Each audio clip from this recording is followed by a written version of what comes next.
నీకు పెళ్లి వద్దా చెప్పు నీకెందుకురా అది నా ఇష్టమురా నీకెందుకురా అది నా ఇష్టమురా నాకంటే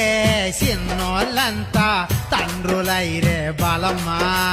నీకు పెళ్లి చెయ్యకుంటే నాకు ఏందిర పిచ్చోడా అయ్యో మంది